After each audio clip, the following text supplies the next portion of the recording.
Ces jours-ci, les projecteurs sont braqués vers le nord du pays.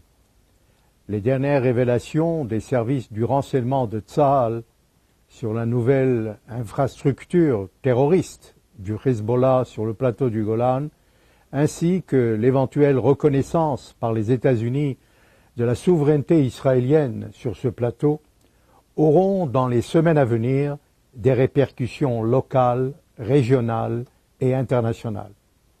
Depuis 2012, le Hezbollah est engagé secrètement en Syrie pour aider à la fois le régime d'Assad et planifier des opérations contre Israël. La nouvelle infrastructure de la milice chiite installée dans les avant-postes d'observation et des sites militaires situés près de notre frontière a aussi pour but de recueillir des renseignements sur les troupes et les bases de Tsahal ainsi que sur les civils israéliens. Cependant, grâce à la haute technologie de pointe et l'efficacité des services du renseignement israélien, chaque petit mouvement du Hezbollah est minutieusement enregistré et étudié à la loupe.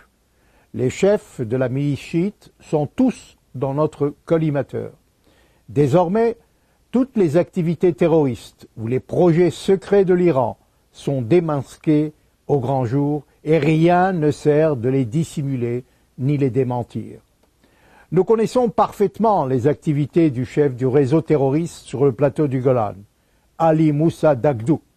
Ce membre de la direction du Hezbollah depuis 1983 et ancien responsable de la sécurité de Hassan Nasrallah est un terroriste notoire, engagé par les forces El-Quds iraniennes.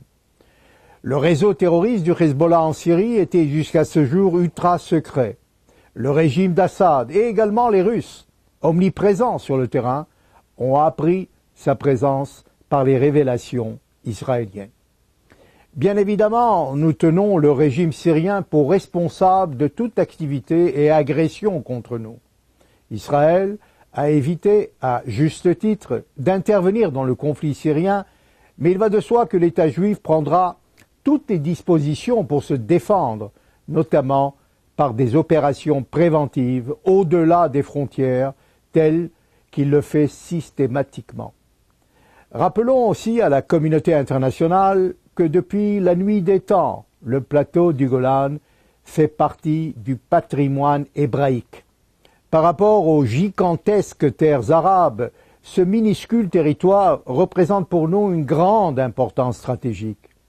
Durant de longues années, l'armée syrienne avait bombardé par des tirs d'artillerie les villages et les villes israéliennes et avait cherché à détourner le cours supérieur du fleuve du Jourdain.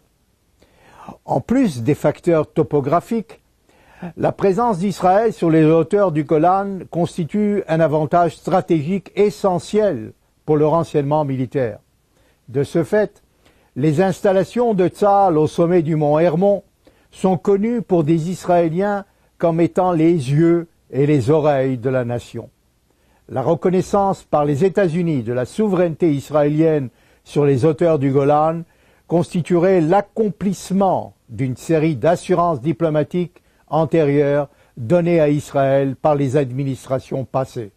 En effet, le président Gerald Ford avait écrit le 1er septembre 1975 dans une missive adressée au Premier ministre Yitzhak Rabin: « Les États-Unis n'ont pas tranché définitivement sur l'avenir de la frontière israélo-syrienne.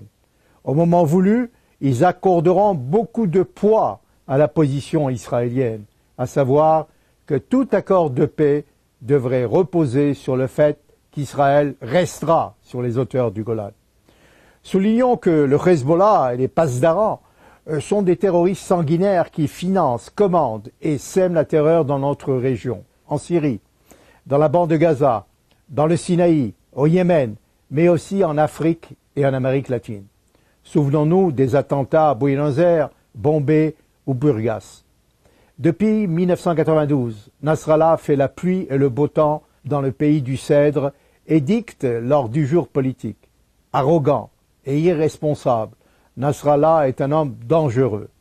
Ce grand serviteur de l'Iran focalise son combat islamique contre Israël en espérant voir un jour flotter l'étendard chiite sur les minarets des mosquées, du mont du Temple et sur tous les édifices de Jérusalem. Le Hezbollah a achevé avec l'aide d'experts iraniens de nouveaux tunnels équipés de réseaux de communication sophistiqués et des arrangements logistiques pour permettre aux combattants d'y passer de longues périodes. Le but est de planifier des attaques contre les habitants israéliens du Golan et de la Haute-Galilée. C'est sur cette réalité que nous devons débattre et alerter l'opinion internationale et les chancelleries.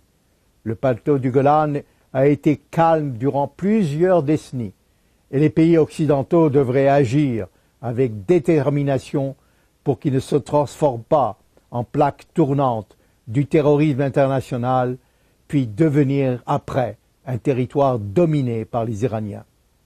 Dans ce contexte, nous apprécions la ferme position du président Trump dans la défense d'Israël.